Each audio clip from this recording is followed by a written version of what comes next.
সাল্লাল্লাহু আলাইহি ওয়াসাল্লাম। আল্লাহর নবীর থেকে কোন মানুষ জ্ঞানে বাড়তে পারবে? সম্ভব আছে? জ্ঞানের দিক দিয়েও রাসূলুল্লাহ শানদার, আমলের দিক দিয়েও রাসূলুল্লাহ শানদার। এই পৃথিবীর মধ্যে কোন মানুষ আমল করিয়া রাসূলুল্লাহ থেকে কোন সময় আগে বাড়তে পারবে না। কুরআন শরীফের মধ্যে রব্বুল আলামিন ঘোষণা করতেছেন, ইয়া আইয়ুহাল্লাযীনা আমানু লা তুকদ্দিমু বাইনা ইয়াদাইল্লাহি ওয়া রাসূলি। হে মুমিন জাতি, আমার নবীর আগে তোমরা বাড়িও না। বোঝা গেল রাসূলুল্লাহর চেয়ে কোন উম্মতি আমল থেকে বাড়তে পারবে না। সম্ভব আছে বাড়া? এইভাবে রাসূলুল্লাহ রব্বুল আলামিনের নিকটে কতদিন পর্যন্ত ছিলা? কুরআন শরীফের মধ্যে রব্বুল আলামিন ঘোষণা করতেছেন, ক্বাদ জাআকুম মিনাল্লাহি নূর। তোমাদের কাছে আল্লাহর পক্ষ থেকে একটা নূর, একটা আলো আইছে। আপনারা একটু ভালোভাবে বুঝতে চেষ্টা করবা। নূর, নূর কাকে বলে? আয-যাহিরু বিনাফসিহি ওয়াল মুযহিরু লিগাইরিহি। যে স্বয়ং আলোকিত এবং অন্যরে আলোকিত করতে পারে সে হইল নূর। সে কি? নূর। এখন একটা প্রশ্ন, রাসূলুল্লাহ যদি নূর, তাহলে মানব রূপে আল্লাহ এই দুনিয়াতে পাঠাইবার কি প্রয়োজন ছিল? এটা পরবর্তীতে আসে, 6টা গুণের মধ্যে একটা গুণ আছে। যাই হোক, শানদার। কতদিন পর্যন্ত রব্বুল আলামিনের দরবারে ছিল? তাফসীরে রূহুল বায়ানের মধ্যে বর্ণিত আছে, হযরতে জিবরাইল আলাইহিস সালাম রাসূলুল্লাহর জিজ্ঞাসা করল, হে জিবরাইল, আল্লাহর নবী রে জিবরাইল রাসূলুল্লাহ জিজ্ঞাসা করতেছেন, হে জিবরাইল, তোমার বয়স কতটুকু? সাধারণত একজনে অন্যজনকে বয়স সম্বন্ধে জিজ্ঞাসা করে কিনা? এইভাবে রাসূলুল্লাহ হযরত জিবরাইল আলাইহিস সালাম রে জিজ্ঞাসা করতেছেন, তোমার বয়স কতটুকু? একটু অনুমান করবা। হযরত জিবরাইল আলাইহিস সালাম উত্তর দেন, ইয়া রাসূলুল্লাহ, সঠিকভাবে বয়স সম্বন্ধে আমার বলা সম্ভব হবে না, তবে একটা অনুমান হিসাবে আমি আপনার উত্তর দিতে পারি। রব্বুল আলামিনের যেহেতু নূরের পর্দা আছে, সেই নূরের পর্দাগুলির মধ্যে 4র্থ নম্বরের যে পর্দা, সেই পর্দার মধ্যে একটা তারকা দেখা যাইত, একটা নক্ষত্র দেখা যাইত। 70,000 বছর পরে একবার প্রকাশিত হইত। কত হাজার বছর পরে? একটু জোরে বলুন, কত হাজার বছর পরে? 70,000 বছর পরে আল্লাহর যে নূরের পর্দা আছে, সেই পর্দাগুলির মধ্যে 4র্থ নম্বর যে পর্দা, সেই পর্দার মধ্যে একটা তারকা দেখা যাইত 70,000 বছর পরে একবার। ইয়া রাসূলুল্লাহ, 70,000 বছর পরে যে তারকা নূরের পর্দার মধ্যে দেখা যাইত, সেই তারকা আমি জিবরাইলে 72,000 বার দেখছি। একটু জোরে বলুন সুবহানাল্লাহ। হযরত জিবরাইলে কতবার দেখছেন? 72,000 বার। চিন্তা করেন রাসূলুল্লাহর বয়স কতটুকু? রাসূলুল্লাহ ফরমাইন, ও জিবরাইল, যে তারকা 70,000 বছর পরে একবার প্রকাশিত হইতো, তুমি জিবরাইলে 72,000 বার দেখছো। সেই আলো, সেই নূর যেটা তুমি দেখছো, সেই নূরটা হইলাম আমি মুহাম্মাদুর রাসূলুল্লাহ সাল্লাল্লাহু আলাইহি ওয়াসাল্লাম। এর জন্য রাসূলুল্লাহ শানদার রাসূল। রব্বুল আলামিন এই পৃথিবীতে রাসূলগণ পাঠাইবার কারণ কি? মানব মানব জাতি যাতে তাদের শিক্ষা লাভ করিয়া আল্লাহর পরিচয় লাভ করতে পারে, এর জন্য আমাদের উচিত হইল এত শানদার রসুল যখন আল্লাহ দান করছিল, সেই রসুলের অনুসরণ করাটা হইল গিয়ে আমাদের জন্য জরুরি। এজন্য হাদিস যেটা পড়েছি এর সঙ্গে আমি একটু মিলাই। আল্লাহর হাবিব সামনের দিকে পিছনে ভিড় না করি, আপনারা একটু একটু দয়া করিয়া সামনের দিকে অগ্রসর, বা ভলান্টিয়ার নাই এদের সামনের দিকে আপনারা এখন অবসান না, একটু একটু সামনের দিকে আসুন। আপনারা পিছন দিকে ভিড় করতেছেন। দুরূদ শরীফ আল্লাহুম্মা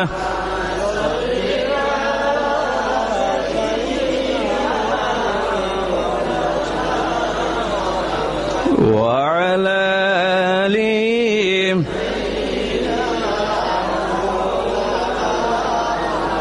আল্লাহুম্মা সাল্লি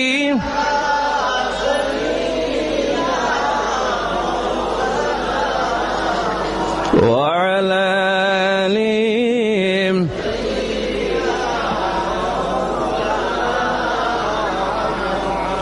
রাসূলুল্লাহ সাল্লাল্লাহু আলাইহি ওয়াসাল্লামের যেসব জিনিস পছন্দনীয় তার মধ্যে থেকে আমি যে হাদিস শরীফ আপনাদের সম্মুখে পড়েছি আল মুনাব্বিহাত কিতাবের মধ্যে, এই হাদিসটা ইবনে হাজার রাহমাতুল্লাহি তাআলা আলাইহি বর্ণনা করেছেন। আল্লাহর হাবিবে ফরমাইন, আমার তিনটা জিনিস পছন্দনীয়। কয়টা জিনিস? তিনটা। স্মরণে রাখবা। জিজ্ঞাসা করা হইল, ইয়া রাসূলুল্লাহ, কয়টা জিনিস আপনার পছন্দনীয়? যত ভালো জিনিস ইসলামের মধ্যে রাসূলুল্লাহর পছন্দনীয়, তার মধ্যে তিনটা জিনিস উল্লেখযোগ্য হিসাবে রাসূলুল্লাহর কাছে পছন্দনীয়। তার মধ্যে প্রথম নম্বরে হইল আতিব। রাসূলুল্লাহর আতর কিন্তু খুব পছন্দনীয় ছিল। কোনটা? আতর। স্বয়ং রাসূলুল্লাহ আতরময় আপাদমস্তক রাসূলুল্লাহর শরীর মোবারক থেকে মুশকে আম্বরের সুগন্ধ বাইর হইত। রাসূলুল্লাহ যে গলির দিকে হাঁটিয়া যাইতা, সেই গলি পর্যন্ত সুগন্ধময় হয়ে যাইত। আমরার শরীর থেকে যে গাম বাইর হয়, সেই গাম থেকে দুর্গন্ধ বাইর হয়, কিন্তু রাসূলুল্লাহর শরীর মোবারক থেকে মুশকে আম্বরের সুগন্ধ বাইর হইত। একজন সাহাবী রাসূলুল্লাহর সঙ্গে মুসাফা করিয়া যখন বাড়িতে গেছিল, যাওয়ার পরে উনার স্ত্রী যখন সেই সুগন্ধ শুনছিল, শোনার পরে নিজের স্বামীর কাছে আবেদন রাখলাম, স্বামী, বাজার থেকে আমার জন্য সবচাইতে উত্তম আতর আনিয়া দিও। আমরা আতর ব্যবহার করি কিনা? জি, জয়তো হইয়ার, কিন্তু খুব কম। মসজিদে আসতে সময় আপনারা আতর ব্যবহার করিয়া আসিও। শুধুমাত্র রাসূলুল্লাহর নয়, আল্লাহ রাব্বুল আলামিনের যত ফেরেশতা কুল আছেন সবার সুগন্ধ পছন্দনীয়। জুড়ে বলো সুবহানাল্লাহ। বিশেষ করে জুম্মার দিন যখন মসজিদে আপনারা আসবা, তখন আতরটা ব্যবহার করিয়া আসিও। অনেকের স্বভাব একটু বিড়ি সিগারেট পান করার। আযান হওয়ার সঙ্গে সঙ্গেই দেখলাম 15 মিনিট সময় আছে, একটা টান দেওয়া যাইবে, ও বিড়ি জ্বালাইয়া মসজিদের মধ্যে দুর্গন্ধ মুখের মধ্যে নিয়ে আসেন। আসুন কিনা? জি, মসজিদের মধ্যে নামাজ পড়তেছেন, কিন্তু নিকটে যে আছে তার যে কিয়ামত হইতেছে তুমি কি জানতেছ না?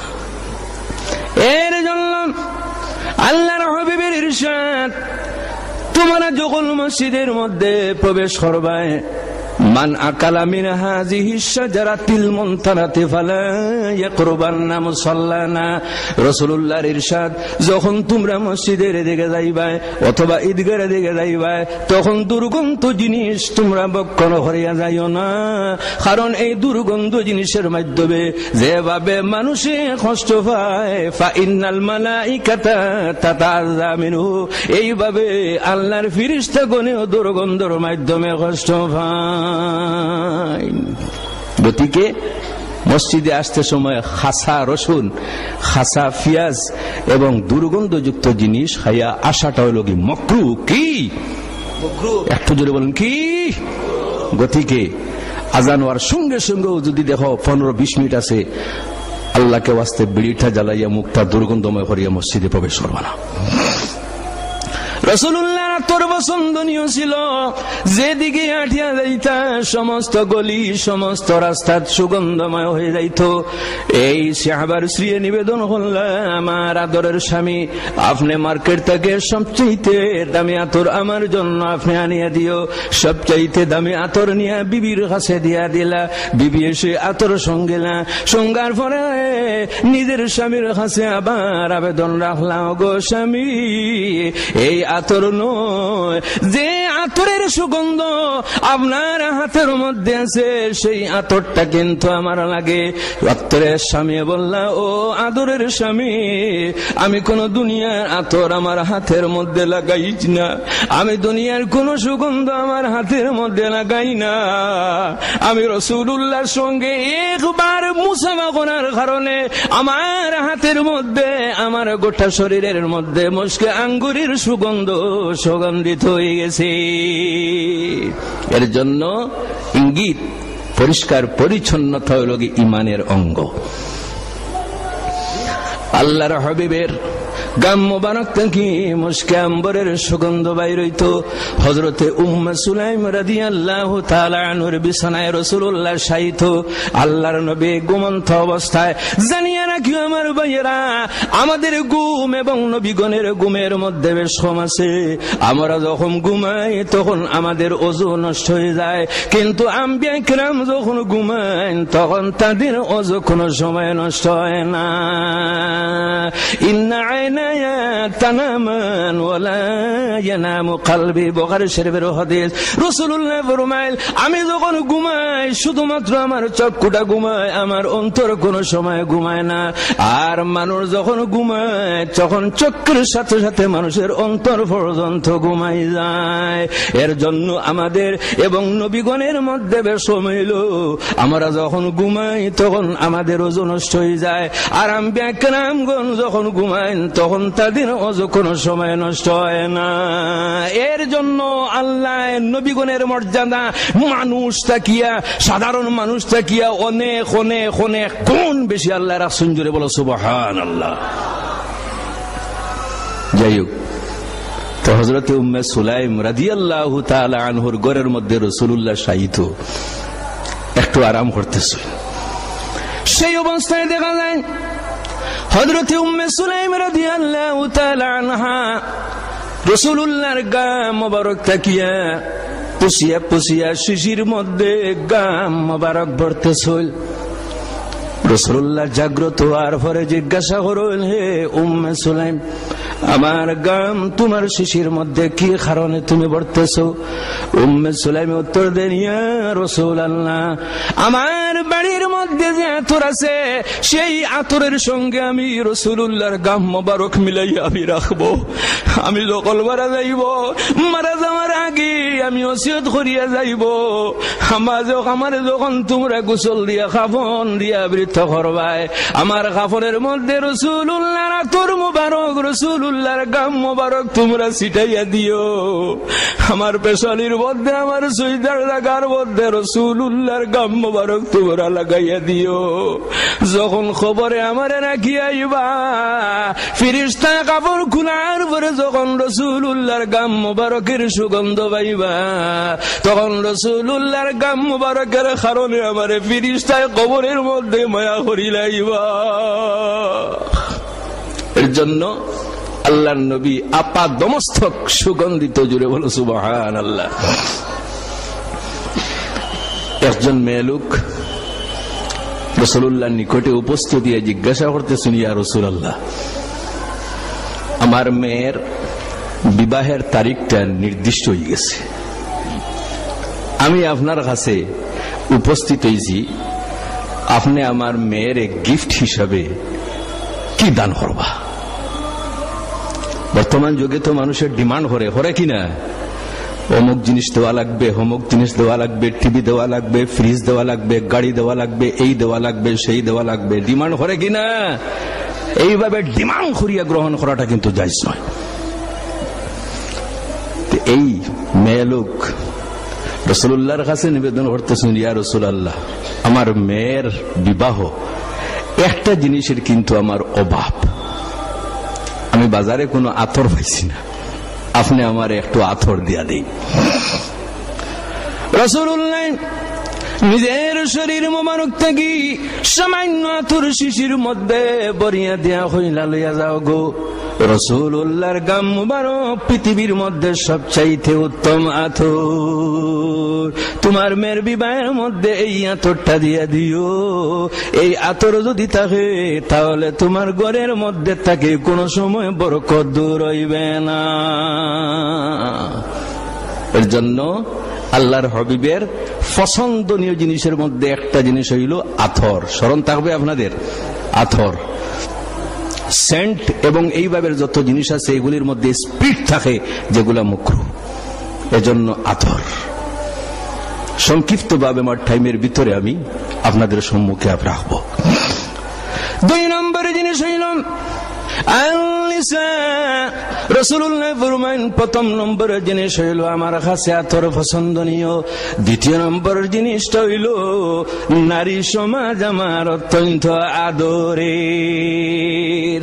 ভাইয়েরা আমার, রাসূলুল্লাহর আগমনের পূর্বে আরবের মধ্যে নারী সমাজের কোন মর্যাদা, কোন দাম ছিল না, কোন ধরনের অধিকার ছিল না, না শিক্ষা গ্রহণের অধিকার ছিল, না মানবিক অধিকার ছিল, না সামাজিক অধিকার ছিল। তারা কিভাবে নিজের বুক বিলাসের জন্য ব্যবহার করত। রাসূলুল্লাহ যখন সামান্য বড় হওয়ার পরে দেখলেন নারীর সমাজের অবস্থা, এদের সমাজের মধ্যে কোনো দাম নাই, এদের সামাজিক কোনো ধরনের অধিকার নাই, শিক্ষা গ্রহণের কোনো অধিকার নাই।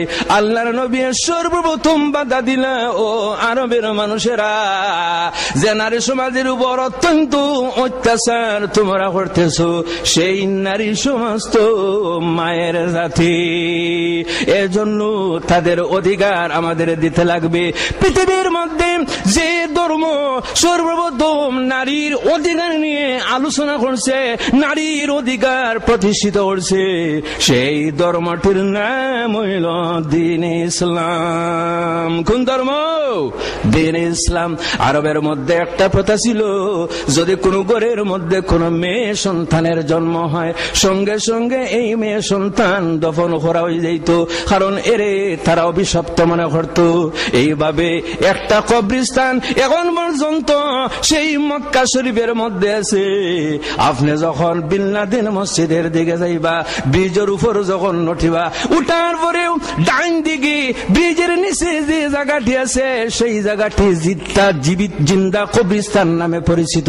সেই কবরস্থানের মধ্যে মেয়েদের দফন করা হইত। এর জন্য রাসূলুল্লাহ সাল্লাল্লাহু আলাইহি ওয়াসাল্লামের ইরশাদ, মেয়েদের সম্বন্ধে কুরআন শরীফের মধ্যে রব্বুল আলামিন ঘোষণা করতেছেন, ওয়া ইযাল মাউউদাতু সুইলাত, আরে তোমরা যে মেয়েদের তোমরা ধ্বংস করতেছো, এদের জীবিত অবস্থায় কবরস্থ করতেছো, এদের সম্বন্ধে আল্লাহ রব্বুল আলামিন কিয়ামতের দিন জিজ্ঞাসা করবে। একজন সাহাবী রাসূলুল্লাহর নিকটে ইসলাম গ্রহণ করার পরে আলোচনা করল, ইয়া রাসূলুল্লাহ, আমার জীবনে আমার 6টি মেয়ে আমি কবরস্থ করছি। রাসূলুল্লাহ ফরমাইল, সাহাবী তুমি বর্ণনা করো। সেই সাহাবী বর্ণনা করতেছিল, আর রাসূলুল্লাহ নয়নের জল ছাড়িয়ে ক্রন্দন আরম্ভ করতেছিল।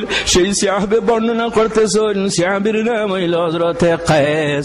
হযরতে কায়েসে ফরমাইল, ইয়া রাসূলুল্লাহ, আমার একটি অত্যন্ত আদরের মেয়ে জন্মগ্রহণ করলো। জন্মগ্রহণ করার সময় আমি কিন্তু বাড়ির মধ্যে ছিলাম না, আমি আমার বাড়ি থেকে বাইরে ছিলাম ব্যবসা বাণিজ্যের উদ্দেশ্যে। যখন ঘরের মধ্যে জন্মগ্রহণ করলো, জন্মগ্রহণ করার পরে আমার স্ত্রীর ভয়ে ঢুকিল, এই মেয়েটি যদি ঘরের মধ্যে থাকে তাহলে আমার স্বামী যখন বাড়িতে আসবা তখন আই মেয়েটি আপনার কবরস্থ করিলাইমা। এদের শরীরের মধ্যে যে দিল ছিল, দিলের পরিবর্তে পাথর ছিল। তারা এই পরিমাণ নাফরমানির মধ্যে লিপ্ত ছিল যে নাফরমানির কারণে তাদের দিল কঠোর হয়ে গেছিল, যার জন্য ভালো কথা তাদের অন্তরে ঢুকত না। হযরতে কায়েসে আল্লাহর নবীর কাছে এক মেয়ের দফনের কথা আলোচনা করতেছিল, আর রাসূলুল্লাহ শুনিয়া নয়নের জল ছাড়তেছে। হযরতে ওমর ফরমাইন, ও কায়েস, নবী মুহাম্মদুর রাসূলুল্লাহ তুমি ক্রন্দন করাইতেছ, কোন কারণে? তোমার ঘটনা বন্ধ করো। রাসূলুল্লাহ ফরমান বর্ণনা করতে দাও। কয়েছের মনের দুঃখ যদি আমার কাছে বর্ণনা করেন তাহলে নিশ্চয় মনের মধ্যে শান্তি আসবে। ইয়া রাসূলুল্লাহ, আমার স্ত্রী সেই মেয়েটি আত্মীয়র বাড়িতে পাঠাইয়া দিলা, আত্মীয়র বাড়িতে পাঠাই এই উদ্দেশ্যে দিছ যদি মেয়েটি ঘরের মধ্যে থাকে তাহলে আমার স্বামী জীবিত অবস্থায় খবরস্থ করবা। যদি আমি ঘরটা কি অন্যত্র যদি দিয়া দেই তাহলে আমার স্বামীও দেখল না, আমার মেয়েটি নিরাপদে থাকলো। এইভাবে আমি যখন বাইরে ছিলাম কয়েক বছর অতিবাহিত হয়ে গেছে। যখন আমি বাড়িতে আসলাম, আসার কয়েকদিন আগে আমার সেই মেয়েটি পূর্ণিমার চন্দ্রের মতো। আমি যখন দেখলাম ঘরের মধ্যে একটা বিয়ে অত্যন্ত সুন্দরী, এই মেয়েটি দেখার সঙ্গে সঙ্গে আব্বা আব্বা হইয়া যখন বাবার নিকটে আসলো, আমার খুলে আসার সঙ্গে সঙ্গে আমার জড়াইয়া ধরিয়া আমার গায়ের মধ্যে যখন ধরল, আমি বাবা হিসাবে মেয়েটির যে মায়া মমতা, সেই মায়া মমতার ঢেউ যখন আমার অন্তরের মধ্যে প্রকাশ পাইল, তখন আমি বুঝতে পারলাম এই মেয়েটি হয়তো আমার মেয়ে। আমার সেই গর্ভবতী অবস্থায় আমি যে রাখিয়া গেছিলাম, সেই সির ঘর থেকে হয়তো এই মেয়েটি জন্মগ্রহণ করছে। সঙ্গে সঙ্গে আমার এই দিলের অবস্থা পরিবর্তন হইল। কারণ মানুষ যখন গুনার মধ্যে লিপ্ত থাকে, মানুষ যখন পাপের মধ্যে লিপ্ত থাকে, থাকতে থাকতে কিন্তু তার দিলের অবস্থাটা কিন্তু পরিবর্তন হয়ে যায়। এজন্য আপনারা দেখবা রাসূলুল্লাহর ইরশাদ, যখন মানুষে গুনার কাজ করে, পাপের কাজ করে, নাফরমানির কাজ করে, তার অন্তরের মধ্যে একটা দাগ বয়। এইভাবে সে পাপের কাজ করতে থাকে, অন্তরের মধ্যে দাগ বয়। এইভাবে পাপের কাজ করতে থাকে, অন্তরের মধ্যে দাগ বয়। শেষ মুহূর্তে দাগ পূর্ণ হওয়ার পরে সেই ব্যক্তির দ্বারা আর ভালো কাজ সংগঠিত হওয়া সম্ভব হয় না। এর জন্য রাসূলুল্লাহর ফরমান, তোমাদের অন্তরের যে নাফরমানির দাগ, এই দাগগুলো ছুটাইতে হইলে তোমাদের দুইটা কাজ করতে লাগবে। কয়টা কাজ? এক নম্বরের কাজ হইল তোমরা মরণের কথা বেশি বেশি স্মরণ করো।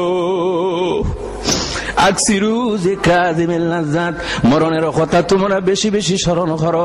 মরণের কথা যদি মানুষে বেশি বেশি স্মরণ করে তাহলে তার অন্তরের মধ্যে যে গুনার দাগ আছে সেগুলি আস্তে আস্তে পরিষ্কার হইবে। আজকে পৃথিবীর মধ্যে জাতি ধর্ম বর্ণ নির্বিশেষে আমি বলতেছি, মানুষের অন্তরের মধ্যে স্রষ্টার ভয় নাই, যার জন্য মানুষ গুনার দিকে দাবিত হচ্ছে। আমার ভাইয়েরা, ঠিক কিনা? না ভুল বললাম না শুদ্ধ বললাম? মানুষের অন্তর তাকিয়া স্রষ্টার ভয় সরে গেছে, যার জন্য মানুষে গুনার কাজের দিকে অগ্রসর হয়, নারী দর্শনের দিকে অগ্রসর হয়, মানুষের হক আত্মসাৎ করার দিকে অগ্রসর হয়, মানুষের হত্যার দিকে অগ্রসর হয়, মানুষের হক মানুষের অধিকার ধ্বংস করার দিকে, আত্মসাৎ করার দিকে অগ্রসর হয়। কি কারণে? মানুষের অন্তরের মধ্যে স্রষ্টার ভয় নাই। কিসের ভয় নাই? স্রষ্টার ভয় নাই। এজন্য আমার ভাইয়েরা, স্রষ্টার ভয় আমাদের অন্তরের মধ্যে ঢুকাইতে লাগবে। তো রাসূলুল্লাহ সাল্লাল্লাহু আলাইহি ওয়াসাল্লামে শুনতেছেন এই ঘটনাটি। অনেক মানুষ আছে বিবাহের পরেও কিন্তু চায় ছেলে সন্তানের জন্ম হোক, ঠিক কিনা? জি, মেয়ে সন্তানের জন্মটা তার কাছে কিন্তু বড় পছন্দনীয় নয়। ইন কেস মেয়ে সন্তান জন্ম লওয়া, ছেলে সন্তান জন্ম দেওয়া, এটা কার খাস? আল্লাহর খাস। কার খাস? পিছনে যারা আছো আল্লাহর নাম উচ্চারণ করতে আপনাদের ভয় হয় কিনা? কার খাস? আল্লাহর খাস। কোন মানুষের এখতিয়ার আছে? ক্ষমতা আছে? কোন ক্ষমতা নাই। রাসূলুল্লাহর ফরমান, বর্তমানে অভিযোগ উঠানি হয় ইসলাম ধর্ম মেয়েদের অধিকার খর্ব করতেছে। এটা কিন্তু না বুঝিয়া, নাউযুবিল্লাহি মিন যালিক, ইসলাম কোন সময় নারী সমাজের অধিকার খর্ব করতেছে না। বরং পৃথিবীর মধ্যে সর্বপ্রথম যে ধর্ম নারী সমাজের অধিকার নিয়ে কথা বলল, সেই ধর্মটির নাম হইল ইসলাম ধর্ম। কোন ধর্ম? ইসলাম ধর্ম। যদি কোন ঘরের মধ্যে মেয়ে সন্তানের জন্ম হয়, দুইজন ফেরেশতা সেই ঘরের বাসিন্দাদের জন্য দোয়া করতে দাও। চিন্তা করুন আমার ভাই, যদি কোনো ঘরের মধ্যে মেয়ে সন্তানের জন্ম হয়, দুইজন ফেরেশতায় দোয়া করতে তখন ছেলে সন্তানের জন্য কিন্তু নয়। মেয়ে সন্তানের জন্মগ্রহণ হওয়ার পরে দুইজন ফেরেশতায় দোয়া করতে থাকো, আয় আল্লাহ দুর্বল মনার জন্ম হইছে, আয় আল্লাহ এই ঘরের মধ্যে আপনি মওলায় বরকত দান করো। আরে দল ফেরেশতায় দোয়া করতে থাকো, আয় আল্লাহ দুর্বল মনার জন্ম হইছে, হায় আল্লাহ ই গণতাগি যত ধরনের মন্দ এফেক্ট আছে আসরাত আছে সমস্ত আপনি মওলায় দূর হইয়া দে। এজন্য রাসূলুল্লাহর ঘরের মধ্যে সর্বপ্রথম মেয়ে সন্তানের জন্ম হইছে। কার জন্ম হইছে? মেয়ে সন্তানের জন্ম হইছে। এর জন্য আল্লাহ নবীর ইরশাদ, যদি কোনো মানুষের তিনটা সন্তানাদি নাবালিক অবস্থায় যদি মারা যায়, ছেলে হোক অথবা মেয়ে হোক, মা বাবা তাদের জন্য জান্নাতে যাইবে। যদি কোনো মানুষের দুইটা সন্তানাদি নাবালিক অবস্থায় মারা যায়, তাহলে সে জান্নাতে যাইবে। যদি কোনো মানুষের একটা সন্তান নাবালিক অবস্থায় মারা যায়, সেও জান্নাতের মধ্যে যাইবে। হযরত আয়েশা সিদ্দিকা রাসূলুল্লাহর কাছে নিবেদন করতেছেন, ইয়া রাসূলুল্লাহ, আমার কোন সন্তানাদি নাই, আমার কোন সন্তানাদির জন্ম হয় নাই। কিয়ামতের দিন যাদের সন্তানাদি নাবালিক অবস্থায় মারা গেল, তাদের কারণে জান্নাতে যাইবা। আমি আয়েশার কিয়ামতের দিন কি হইবে? রাসূলুল্লাহ ফরমাইলেন, ও আয়েশা, কিয়ামতের দিন যদি কেউ তোমার না থাকে, তাহলে আমি মুহাম্মদুর রাসূলুল্লাহ তোমার জন্য আছি। জোরে বলো সুবহানাল্লাহ। শুধুমাত্র আয়েশা সিদ্দিকার জন্য নয়, শাফাআতি লিয়ালিল কামাইরি মিন উম্মতি, বুখারী শরীফের হাদিস। রাসূলুল্লাহর ফরমান, আল্লাহ রাব্বুল আলামিন রাসূলুল্লাহরে শাফাআত দান করছেন। শাফাআত দান করছেন কিনা? জোরে বলুন, দান করছেন কিনা? রাসূলুল্লাহর শাফাআত দান করছেন। এই শাফাআত আসলে কিন্তু গুনাহগার উম্মতের জন্য। শাফাআতি লিয়াহলিল কাবাইরি মিন উম্মতি, আমার উম্মতের গুনাহগার যারা, তাদের জন্য আমি মুহাম্মদুর রাসূলুল্লাহ। আর নেককার যারা, তাদের জন্য আল্লাহ রাব্বুল আলামিন। জোরে বলো সুবহানাল্লাহ। পড়ো দুরূদ শরীফ, আল্লাহুম্মা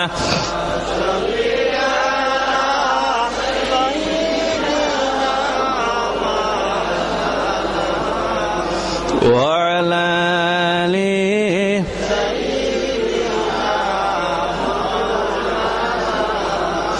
اللهم صل على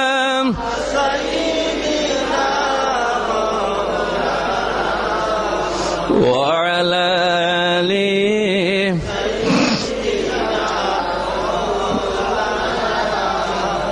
হযরতে কায়েস রাসূলুল্লাহর কাছে নিবেদন করতেছিল, ইয়া রাসূলুল্লাহ, পূর্ণিমার চন্দ্রের মতো আমার মেয়েটি যখন আমি দেখলাম, প্রথমে আমার অন্তরের মধ্যে মায়া ঢুকলো, তারপরে বড় বড় তার যুগের প্রথা অনুযায়ী আমার ভিতরে কিন্তু সেই কথাটাই দেখা দিল। কোন কথা? মেয়ের জন্ম হইছে, যদি এই মেয়ে যদি বড় হয়, তাহলে আমি মানুষের কাছে কিন্তু লজ্জিত হয়ে যাইবে। নাউযুবিল্লাহি মিন যালিক। মেয়ে সন্তানের জন্ম হইলে মানুষের কাছে কি লজ্জিত হওয়া লাগে? জি, অসংখ্য পরিবার আছে ছেলে সন্তান ঘরের মধ্যে, মা বাবার কিন্তু শান্তি নেই, ছেলে কথা শুনতেছে না। এক ছেলে এদিকে আর এক ছেলে অন্যদিকে, মা বাবার শান্তি নাই। কিন্তু অসংখ্য ঘর আছে যে ঘরের মধ্যে মেয়ে সন্তান, তাদের কিন্তু অন্তরের মধ্যে শান্তি আছে। কোন গ্যারান্টি আছে ছেলে সন্তানের জন্ম হইলে জান্নাতি হয়ে যাইবা, আর মেয়ে সন্তানের জন্ম হইলে দুজকে পৌঁছে যাবে? কোন গ্যারান্টি আছে? নাই।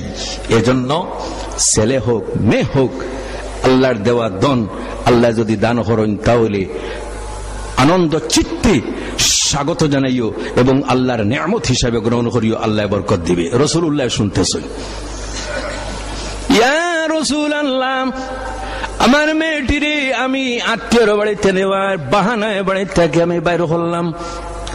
বাইর হওয়ার পরে আমার হাতের মধ্যে আমি একটা কুড়াল, আমি মাটি কুড়ার একটা অস্ত্র, একটা যন্ত্র আমার হাতের মধ্যে লইলাম, কুদাল যেমন, এবং আরো জিনিস আমি আমার সঙ্গে লইলাম। আমার মেয়েটি আমার সঙ্গে, মেয়েটি জিজ্ঞাসা করতেছে, ও আব্বা, আমার আপনি কোথায় লইয়া যাইতেছো?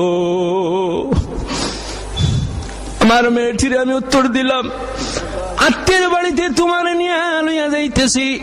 মেয়েটি আনন্দ চিত্তে খুশি মনে আমার সঙ্গে দৌড়ে দৌড়ে রওনা দিল।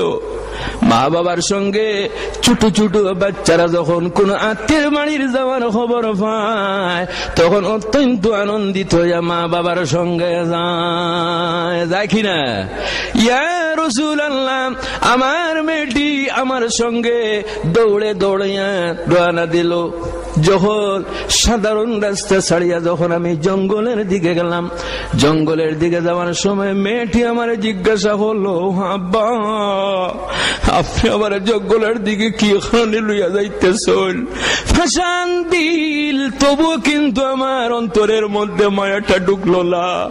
হায়রে, দিন ইসলাম যদি না আসতো তাহলে আজকে আমরা প্রত্যেক সবাই কিন্তু পশুর মতো থাকতাম। জোরে বলো সুবহানাল্লাহ। দিন ইসলাম শুধুমাত্র মুসলমানদের জন্য নয়, শুধুমাত্র মুমিনদের জন্য নয়, এই দরবার রব্বুল আলামিন পৃথিবীর সমস্ত মানুষের জন্য সিলেকশন করছে। ইয়া রাসূলুল্লাহ, জঙ্গলে যখন লিয়ে গেলাম, আমি যখন কুদাল দিয়ে মাটি খনন করতেছি, আমার মেয়েটি জিজ্ঞাসা করতেছে, ও আব্বা, এই জঙ্গলের মধ্যে কি কারণে আপনি মাটি খনন করতেছেন? আমার মেয়েটির আমি কিন্তু অন্যভাবে বুঝ দিলাম। আবার যখন খবর খনন করতেছি, আমার মেয়েটির অন্তরের মধ্যে বাবার কি পরিমাণ মায়া আছে। সেই মাটি খনন করতে সময় আমার গায়ের মধ্যে যখন কোনো মাটি লাগতো, আমার মেয়েটি আমার শরীর থেকে মাটিটা জড়াইয়া পালাইতো। যখন মাটি খনন করিয়া কবর যখন তৈরি করলাম, তৈরি করার পরেও তবুও কিন্তু আমার অন্তরের মধ্যে মায়াটা ঢুকলো না। আমি আমার সেই মেয়েটি জীবিত অবস্থায় খবরের মধ্যে রাখিয়া দিলাম। আমার মেয়েটি চিৎকার করতেছে, ও আম্মা, দুনিয়ার কোন মানুষই তার মেয়ের উপর মাটি দেয় না, জঙ্গলের মধ্যে খবর রাখে না। ও আব্বা, আমি কি ভুল করলাম? আমারে আপনি খবরের মধ্যে রাখি আমার উপর মাটি চাপা দিতেছ। ইয়া রাসূলুল্লাহ, জীবিত অবস্থায় আমার মেয়ের দিয়ে আমি দবল হলাম। ইয়া রাসূলুল্লাহ, এই যে গুনার কাজ করছে, আমার গুনাহ কি আল্লাহ রাব্বুল আলামিন মাফ করিয়া দিবা? রাসূলুল্লাহ ফরমান, তুমি যখন গ্রহণ করছো লা ইলাহা ইল্লাল্লাহু মুহাম্মাদুর রাসূলুল্লাহ, দিন ইসলাম গ্রহণ করছো। দিন ইসলামের বৈশিষ্ট্যগুলির মধ্যে একটা বৈশিষ্ট্য হইল, যদি কোনো মানুষের দিন ইসলাম গ্রহণ করে, দিন ইসলাম গ্রহণ করার কারণে ইন্নাল ইসলাম ইয়াহদিমু মা কানা ক্বাবলা, দিন ইসলাম গ্রহণ করার পরে তার বিগত দিনের যত ধরনের গুনাহ আছে, গুনাহ সগীরা হোক এবং গুনাহ কবিরা হোক, সমস্ত আল্লাহ মাফ করিয়া দেন। জোরে বলো সুবহানাল্লাহ। এর জন্য আমার ভাইয়েরা, আল্লাহর শুকরিয়া আদায় করো। রব্বুল আলামিন যে দিন ইসলাম আমাদের দান করেছেন, আমরা মুসলমান, আমাদের অন্তরের মধ্যে ঈমান আছে, আমরা আমাদের ভাষা দিয়ে প্রকাশ করি লা ইলাহা ইল্লাল্লাহু মুহাম্মাদুর রাসূলুল্লাহ, লা ইলাহা ইল্লাল্লাহ, লা ইলাহা ইল্লাল্লাহু মুহাম্মাদুর রাসূলুল্লাহ। রাসূলুল্লাহ ফরমাইন, নারী সমাজ আমার অত্যন্ত আদরের। তবে জানিয়া রাখবাম, যেভাবে বর্তমান যুগে বিশেষ করিয়া দিন ইসলামের বিরুদ্ধে চক্রান্ত চলতেছে, সেই চক্রান্তের মধ্যে একটা চক্রান্ত হইল, তারা চক্রান্ত হরিয়া রাসূলুল্লাহর উপর অভিযোগ ওঠায় রাসূলুল্লাহ নারী লুবি ছিলা। নাউযু বিল্লাহি মিন যালিক। আরে রাসূলুল্লাহ নারী লুবি নয়, আল্লাহর নবী জনাব রাসূলুল্লাহ সাল্লাল্লাহু আলাইহি ওয়াসাল্লাম যখন 25 বছর বয়সের একজন যুবক, 25 বছর বয়সের, সেই 25 বছর বয়সের যুবক 40 বছরের একজন মহিলা হযরতে খাদিজাতুল কুবরা রাদিয়াল্লাহু তাআলা আনহার বিবাহ করছিল। আরে যদি নারী লোভী হইতা তাহলে 40 বছরের বিধবা খাদিজার কোনো সময় বিবাহ করতা নাই। এর জন্য আল্লাহ যদি আপনার মেয়ে সন্তান দান করেন, কোন সময় মুখটা কালো করিও না, মনের মধ্যে কোন সময় দুঃখ আনিও না। বিচিত্র নয় হইতে পারে এই মেয়ে সন্তানের কারণে আপনার দুনিয়া আখিরাতের জীবন আল্লাহ আলোকিত করিয়া দিতে পারো। 2 নম্বর, নারী সমাজ রাসূলুল্লাহর অত্যন্ত আদরের। 3 নম্বর যে জিনিস, এই জিনিসটা হইল নামাজ। কোনটি? একটু জোরে বলেন, কোনটি? নামাজ হইতে কিছু মানুষের ভয় করে। নামাজ শুনলে কিছু মানুষের ভয় ঢুকে যায়। কারণ কি? অনেক মানুষ আছে, অসংখ্য অগণিত মানুষ প্রতিদিন নামাজ পড়ে, পড়ে কিনা? আর অনেক মানুষ আছে সপ্তাহে একদিন নামাজ পড়ে। সপ্তাহে শুধুমাত্র জুম্মার দিন নামাজ পড়িয়াও মসজিদ থেকে বাইরিয়া বলে, আয় আল্লাহ যদি হায়াতে রাখো তাহলে সামনের জুম্মার দিন আবার উপস্থিত হইব। আছে কিনা এইভাবে? অনেক মানুষ আছে শুধুমাত্র মাসে পড়ে, আর অনেক মানুষ আছে বৎসর শুধুমাত্র 2 দিন নামাজ পড়ে। কয়দিন? 2 দিন। কোন 2 দিন? ঈদের 2 দিন। আল্লাহু আকবার। সবার আগে প্রস্তুত। এর আগে যদি চাঁদ দেখা না যায়, জবরদস্তি চাঁদ দেখাই দিতে চায়, ঠিক কিনা? সবার আগে প্রস্তুত। ছাদের খবরের কোন আতা পাতাই নেই, কিন্তু সে প্রেসার কৃত করে মনে না, সাহ অমুক গ্রামে ছাদ দেখলে শুন, আপনি আবু বাকি রয়েছেন, অ্যালাউন্স করে দো ঈদ মোবারক, করে কিনা? বাইরে আমার রাসূলুল্লাহর পছন্দনীয় নামাজ কুররাতু আইনি ফিস সালাহ। আল্লাহর নবীর ইরশাদ, নামাজ হইল আমার নয়নের শীতলতা। এই নামাজ আল্লাহ রাব্বুল আলামিনের কুদরতের নিশানি। রাসূলুল্লাহর সঙ্গে আমাদের প্রেম আছে, আছে কিনা? রাসূলুল্লাহর সঙ্গে প্রেম থাকতে লাগবে, রাসূলুল্লাহর সঙ্গে মহব্বত থাকতে লাগবে। লা ঈমানা লিমান লা মুহাব্বাতা লা। যদি কোন মানুষের অন্তরের মধ্যে রাসূলুল্লাহর মহব্বত থাকে না, প্রেম থাকে না, তাহলে তার ঈমান কিন্তু কোন সময় পূর্ণ হবে না। প্রেম যদি থাকে, ভালোবাসা যদি থাকে, তাহলে তার প্রমাণটা দিতে লাগবে। প্রমাণ দিতে গিয়া সর্বপ্রথমে যে কাজটি করতে লাগে, সেই কাজটির নাম হইল নামাজ প্রতিষ্ঠিত করা। কোনটি? নামাজ।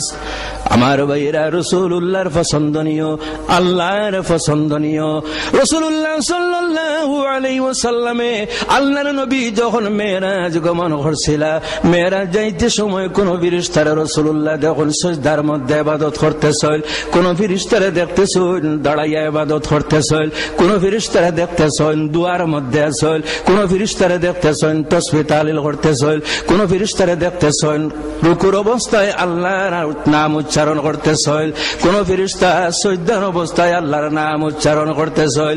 এইভাবে বিভিন্ন অবস্থায় সিয়ামাইকের বিভিন্ন অবস্থায় ফেরেশতাদের দেখিয়া রাসূলুল্লাহর অত্যন্ত ভালো লাগলো। আল্লাহর নবীর মনের মধ্যে আকাঙ্ক্ষা জাগ্রত হইল, যদি এইভাবে যত ইবাদতের পদ্ধতি আছে সমস্ত জমায়া যদি আল্লাহ একটা ইবাদত আমার উম্মতকে দান করতা, তাহলে সবচাইতে ভালো হইতো। গতিকে নামাজ হইল সমস্ত ইবাদতের সমষ্টি। এই নামাজ সম্বন্ধে আলোচনার বেশ কি প্রয়োজন নেই। নামাজ রাসূলুল্লাহর পছন্দনীয়। নামাজ যদি মানুষে পড়ে, তাহলে সেই ব্যক্তির অন্তরের মধ্যে রাসূলুল্লাহর প্রেম ভালোবাসা জন্ম লইবে। তবে নামাজটা কিন্তু আন্তরিকতার সাথে পড়তে লাগবে। ইন্নাস সালাতা তানহা আনিল ফাহশাই ওয়াল মুনকার। নামাজ এমন একটি ইবাদত, যে ইবাদতের দ্বারা মানুষ অশ্লীল এবং ঘৃণিত কাজ থেকে বিরত থাকতে পারে। তিনটা জিনিস মনে থাকবো আপনাদের, মনে থাকবে আপনাদের। প্রথমে হইল গিয়ে আথর, দ্বিতীয় নম্বরে নারী সমাজ। আপনার বোন হোক, আপনার মা হোক, যে কোনো মানুষের বোন হোক, যে কোনো মানুষের মা হোক, যে কোনো মানুষের মাসি হোক, পুপু হোক, জাতি ধর্ম বর্ণ নির্বিশেষে তাদের যে অধিকার আছে আপনার দিতে লাগবে। দিন ইসলাম প্রত্যেকের অধিকার নির্ধারণ করিয়া দিয়েছে। জুড়ে বলো সুবহানাল্লাহ। আল্লাহর নবীর যে 6টি গুণ, সেই 6টি গুণের মধ্যে একটা হইল রাসূলুন, শানদার রাসূল। তারপরে এই আয়াতের মধ্যে রব্বুল আলামিন ঘোষণা করতেছেন মিন আনফুসিকুম, তোমাদের মধ্য হতে। অর্থাৎ আল্লাহ এই নবীরে পাঠাইছেন মানব জাতিটা কি? কোন জাতিটা কি? একটু জোরে বলুন, কোন জাতিটা কি? মানব জাতিটা কি আল্লাহ নবীরে পাঠাইছেন? জিন্নাত জাতটা কি নয়, ফেরেশতার জাতটা কি নয়, মানব জাতিটা কি? গতিকে মানব জাতিটা কি আল্লাহ পাঠাইছেন। কিন্তু আপনি মনে করবেন না সাধারণ মানুষ। রাসূল মানিয়া বিশ্বাস করার নাম হইল ঈমান। যদি কোনো মানুষের রাসূল মানিয়া বিশ্বাস না করে, ভাই মানিয়া বিশ্বাস করে, বাতিজা মানিয়া বিশ্বাস করে, দাদা মানিয়া বিশ্বাস করে, তাহলে সেই ব্যক্তি কোনো সময় মুমিন হইবে না।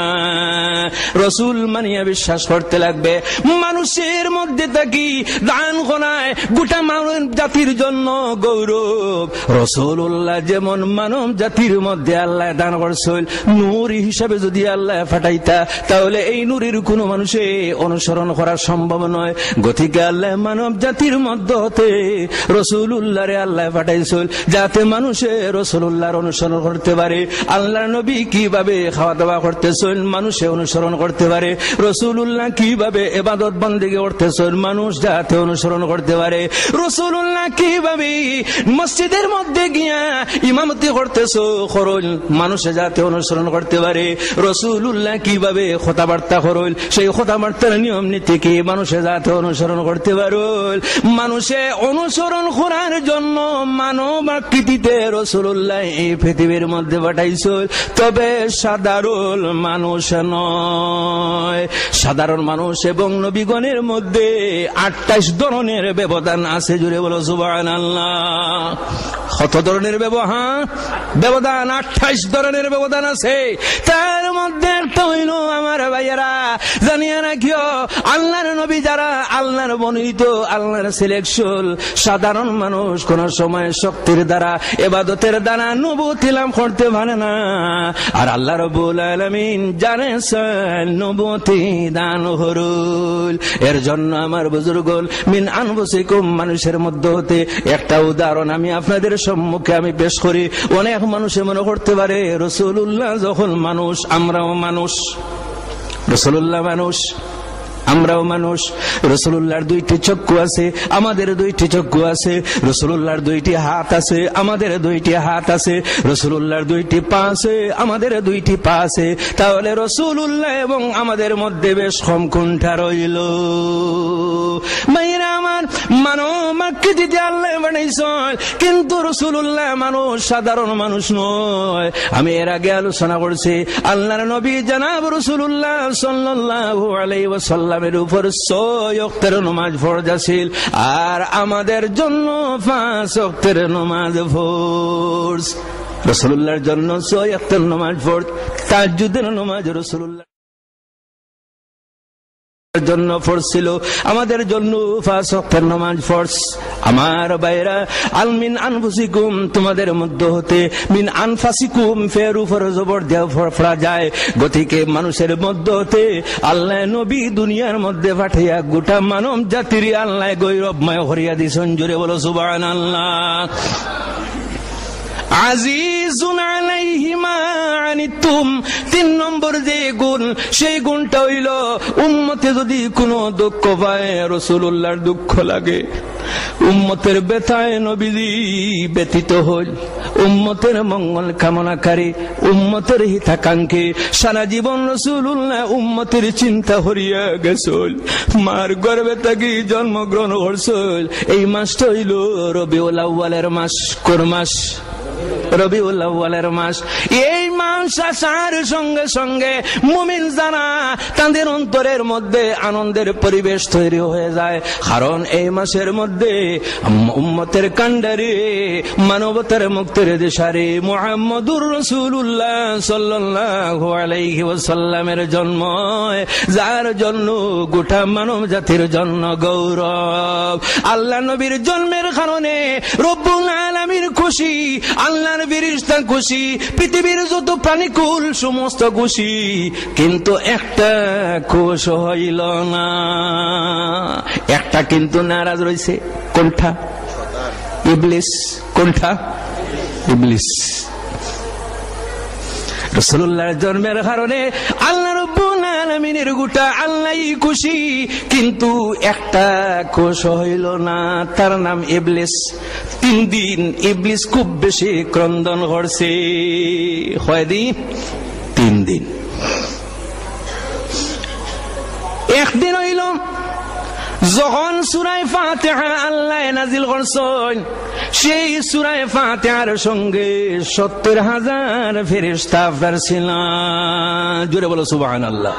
সূরা ফাতিহা যেদিন নাজিল হইল, ইবলিস খুব বেশি ক্রন্দন হলো, হায় রে উম্মতে মুহাম্মদের জন্য আল্লাহ সূরা ফাতিহা দান করছেন। এই সূরা পড়িয়া যখন মসজিদ থেকে বাইর হইবে, বাইর হওয়ার সঙ্গে সঙ্গে যত ধরনের গুনার কাজ আছে সমস্ত তাকে বিরত থাকি যাইবে। ইবলিস স্বীকার করতেছে সূরা ফাতিহার গুরুত্ব।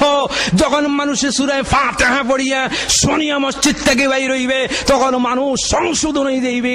কিন্তু আমরা মুসলমান মসজিদ থেকে নামাজ পড়িয়া বাইর হওয়ার পরেও কিন্তু যে কর্মে থাকে, যে কৈবাসে থাকে, সেই কৈবাসটা মানুষের মধ্যে থাকে কিনা আমি বুঝতে পারলাম না।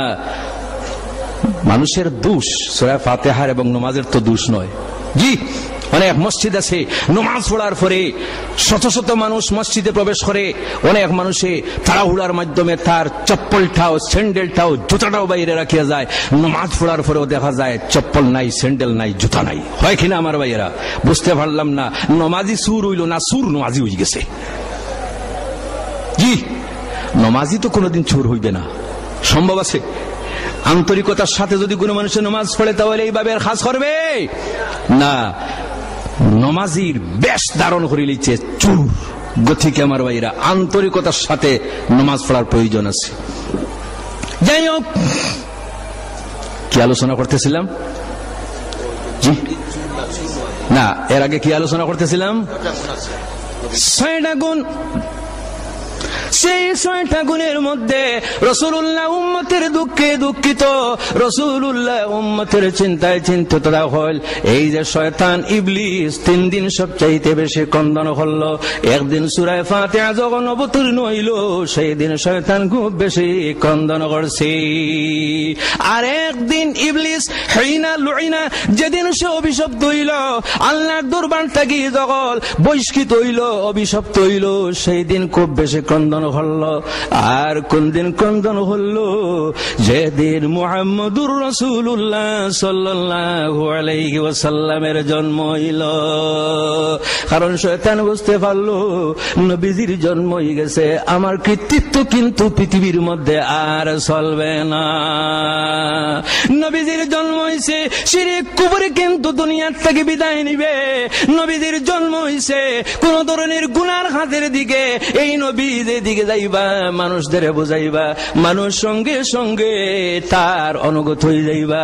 যার জন্য এই ইবলিস রাসূলুল্লাহর জন্মের কারণে কিন্তু আপনার নারাজ রয়েছে। আমরা মুসলমান রাসূলুল্লাহর জন্মের কারণে খুশি না আমরা নারাজ?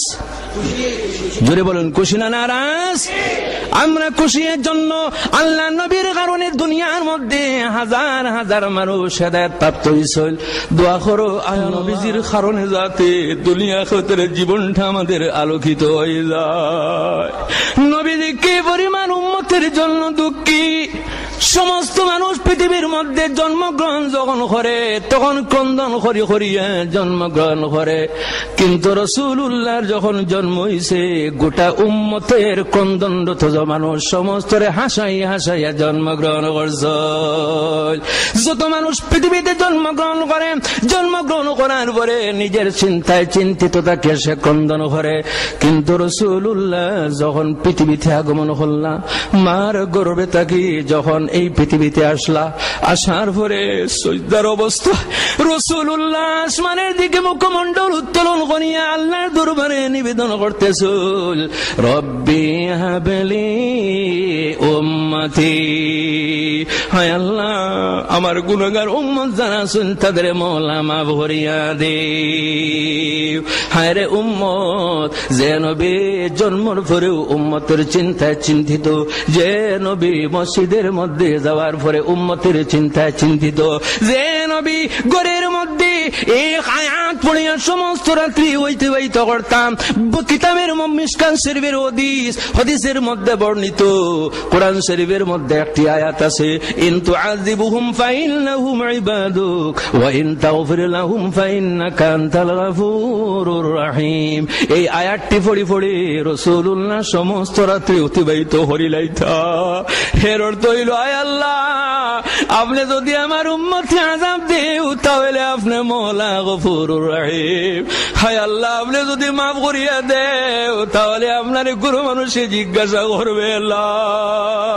এর জন্য রাসূলুল্লাহর খিদমতে যখন কোনো সিয়ামায় কোনো গুনার কাজ করিলাইতা, আল্লাহ নবীর খিদমতে উপস্থিত হইয়া সঙ্গে সঙ্গে তোমা গনিয়া পবিত্র হয়ে যাইতা। জুড়ে বলো সুবহানাল্লাহ। রাসূলুল্লাহ সাল্লাল্লাহু আলাইহি ওয়াসাল্লাম সর্বদা উম্মতের চিন্তায় চিন্তিত থাকতা।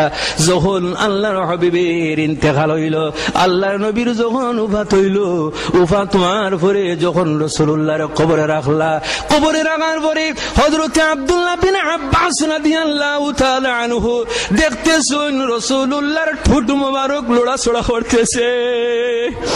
আমার ভাইরা, মানুষ মারা যাওয়ার পরে কিন্তু মানুষের মুখে ঠোঁটে কোনো সময় নড়াচড়া করে না, কিন্তু রাসূলুল্লাহ যখন কবরে শায়িত অবস্থায় রাখা হয়েছে তখন দেখা যায় রাসূলুল্লাহর ঠোঁট মোবারক নড়াচড়া করতেছে। হযরত আব্দুল্লাহ বিন আব্বাস রাদিয়াল্লাহু তাআলা আনহু রাসূলুল্লাহর মুখের নিকটে নিজের কান মোবারক লাগাইয়া শুনতেছেন, রাসূলুল্লাহ দোয়া করতেছেন উম্মতের জন্য, আয় আল্লাহ রব্বি হাবলি উম্মতি, হায় আল্লাহ আমার উম্মতরে আপনি বলে মাফ করিয়া দেও। যে উম্মতি দুনিয়ার থেকে যাওয়ার পরেও কিন্তু যে নবী উম্মতের চিন্তায় চিন্তিত থাকছেন, এখন পর্যন্ত নবীজি কবরের মধ্যে উম্মতের চিন্তায় চিন্তিত আছেন। তাফসীরে সাবি শরীফের মধ্যে হাদিস বর্ণিত, রাসূলুল্লাহর ইরশাদ, হায়াতি খায়রুল লাকুম ওয়া মামাতি খায়রুল লাকুম, আমার উম্মতেরা আমার জীবন তোমাদের জন্য ভালো এবং আমার মরণ তোমাদের জন্য ভালো। জীবনটা ভালো তোমরা তো অনুভব করছো, মরণটা ভালো এই কারণে যখন আমি দুনিয়ার থেকে বিদায় নিব, হাদিসে বর্ণিত প্রত্যেক দিন সকাল বিকাল রাসূলুল্লাহর কাছে উম্মতের আমলনামা পেশ করা হয়। জোরে বলো সুবহানাল্লাহ। ফাইন ওয়াজাতু খায়রান হামিদুল্লাহ, যদি এই আমলনামার মধ্যে কোনো ভালো জিনিস যদি আমি দেখি, আমলনামার মধ্যে যদি কোনো বালাই দেখি, আমলনামার মধ্যে যদি কোনো নেকি দেখি, আমলনামার মধ্যে যদি কোনো ভালো কাজ থেকে, হামিদুল্লাহ আমি আল্লাহর শুকরিয়া আদায় করি। উম্মতের চিন্তায় রাসূলুল্লাহ কবরে ওখানে চিন্তিত। আর যখন ফাইন ওয়াজাতু সুআন ইস্তাগফারতু লাহুম, আর যখন কোন উম্মতের আমলনামায় আমি গুনাহ দেখি তখন আল্লাহর দরবারে নিবেদন করি, আয় আল্লাহ আমার উম্মতরা আপনি মওলানা মাফ করিয়া দেও। যে নবীজি সারা জীবন উম্মতের চিন্তায় চিন্তিত থাকছেন, এখন পর্যন্ত কবরের মধ্যে চিন্তায় চিন্তিত আছেন, হাসরের ময়দানে সারা নবীর নিজের জানের চিন্তা, আর হাসরের ময়দানে রাসূলুল্লাহর গোটা জানের চিন্তা। জোরে বলো সুবহানাল্লাহ। আমার বুজুর্গণ, 6টা গুণ বর্ণনা করা সম্ভব নয়, আমি সংক্ষিপ্তভাবে আপনাদের সম্মুখে আমি আলোচনা করলাম, সময় অত্যন্ত সংক্ষিপ্ত। আমি সরাসরি আবার শিলচর আতালবস্তি গ্রামে একটা বিরাট প্রোগ্রাম, সেই প্রোগ্রামে আমার শরীক হইতে লাগবে। আমি আপনাদের বেশি সময় দিতে না পারে আমি নিজেই দুঃখিত। আপনার অত্যন্ত আশা নিয়ে এখানে উপস্থিত হয়েছিল। আল্লাহ রাব্বুল আলামিন আমরা প্রত্যেকের ঈদ মিলাদুন নবী মাহফিলের কারণে জীবনের সমস্ত গুনাহ যেন আল্লাহ মাফ করে দেন। জোরে বলুন আল্লাহুম্মা আমিন। এবং আমরা যাতে যতদিন পৃথিবীতে থাকি আল্লাহর হাবিবের জন্য আমরা অনুসরণ করিয়া করিয়া এই পৃথিবীতে থাকি। আল্লাহর দরবারে দোয়া করো আল্লাহুম্মা আমিন। আমি সংক্ষিপ্ত একটা দোয়া করি আপনাদের কাছ থেকে বিদায় নিয়ে। আমিন। আলহামদুলিল্লাহ। ربنا ظلمنا أنفسنا وإن لم تغفر لنا وترحمنا لنكونن من الخاسرين رب العالمين আয় আল্লাহ আপনার বান্দাগণ আশা নিয়ে ঈদ মিলাদুন নবী উপলক্ষে ওয়াজ মাহফিলের আয়োজন করছেন। আয় আল্লাহ যারা এই ওয়াজ মাহফিলের জন্য সাহায্য সহযোগিতা করছেন, আয় আল্লাহ যারা দৌড়াদৌড়ি করছেন প্রত্যেকের দুনিয়া আখিরাতের মধ্যে আপনি সাহায্য করেন। রব্বুল আলামিন আপনার বন্দাগণ আওয়াজ শোনার সঙ্গে সঙ্গে মসজিদের উপর তলায় উপস্থিত হইয়া পরিপূর্ণ হয়ে গেছেন। আয় আল্লাহ যা কিছু আলোচনা করলাম আপনার বন্দাগণ মনোযোগের সাথে শুনছেন। আয় আল্লাহ আমাদের আলোচনা শোনা আপনার বন্দাগণের শোনা আপনি কবুল আর মঞ্জুর ফরমাও। রব্বুল আলামিন নিশ্চয়ের মধ্যে সব দেওয়ায় সর্বপ্রথম আকা নামদার হুজুর পুরনূর সাল্লাল্লাহু আলাইহি ওয়াসাল্লামের খেদমতে আলিয়া উনার শান মোতাবেক পৌঁছাইয়া দেওয়ায় আল্লাহ। আয় আল্লাহ আপনার হাবিবে জানো আমাদের তরফ থেকে সবের দোপ আমি আনন্দিত এই কথা গঞ্জাল হাইলাকান্দির সিরাজপট্টির মসজিদের মধ্যে বসে আমার উম্মতে এখন পর্যন্ত বলিস না। হায় আল্লাহ আমাদের দোয়ার সঙ্গে যেন রাসূলুল্লাহ দুই হাত মোবারক উঠাইয়া আমিন হই নাই। আয় আল্লাহ নবী যে দোয়াতে আমিন হইবা সেই দোয়া তো আপনার দরবার থেকে কোনো সময় ফিরিবে না। আয় আল্লাহ নবীজির খাতিরে হযরত আদম আলাইহিস সালাম থেকে আজ পর্যন্ত যত মুমিন মুমিনাত খবরবাসী হয়েছেন আল্লাহ সমস্ত রারবার পৌঁছাইয়া দেওয়ায় আল্লাহ। আয় আল্লাহ বিশেষ করে আমাদের যত নতুন পুরাতন মুর্দেগান খবরবাসী হয়েছিল আয় আল্লাহ সমস্ত রারবার পৌঁছাইয়া দেও। বিশেষ করে যাদের মা এবং বাবা দুনিয়ায় ছাড়িয়া কবরের বাসিন্দা হয়ে গেছিল আয় আল্লাহ আমাদের মা বাবার কবরটারে আপনার জান্নাতের টুকরায় পরিণত করিয়া দেওয়ায় আল্লাহ। আয় আল্লাহ যাদের মা বাবা জীবিত আছেন মা বাবার আয়াতের মধ্যে বরকত দিয়া দেও। আয় আল্লাহ রোগগ্রস্ত যারা আছেন তাদের রোগ আপনি মওলায় দয়া গুণে নিরাময় করিয়া দেওয়ায় আল্লাহ। আয় আল্লাহ সন্তানাদির বোধামলের কারণে মা বাবার আপনি রোগ দিয়া পরীক্ষা লইও না। আয় আল্লাহ আমরা যারা মা বাবা হয়ে গেছি আমাদের বোধামলের কারণে আমাদের সন্তানাদির আপনি রোগ দিয়া পরীক্ষা লইও না। আয় আল্লাহ আয় আল্লাহ এই পৃথিবীতে অসংখ্য গণিত ধরনের গুনার কাজ করি লাইছি। আয় আল্লাহ আপনার দরবারে আমরা স্বীকার করিয়ার আয় আল্লাহ আপনার হাবিবের ইরশাদ ইন্না রাব্বাকুম হাইয়ুন কারীম ইয়াসনাই মিন আবদিহি ইযা রাফা ইয়াদাইহি আন ইয়ারুদ্দাহুমা সিফরা। যখন কোন মানুষ সালেন্ডার হইয়া আপনার দরবারে ভিক্ষার হাত বাড়াই দে আপনি মওলানার লজ্জা লাগে তার হাত খালি ফিরাইয়া দেও না। আয় আল্লাহ জীবনে অসংখ্য গণিত গুনার কাজ করিয়া লজ্জিত হইয়া অনুতপ্ত হইয়া আপনার দরবারে ভিক্ষার হাত বাড়াই দিয়েছে। আয় আল্লাহ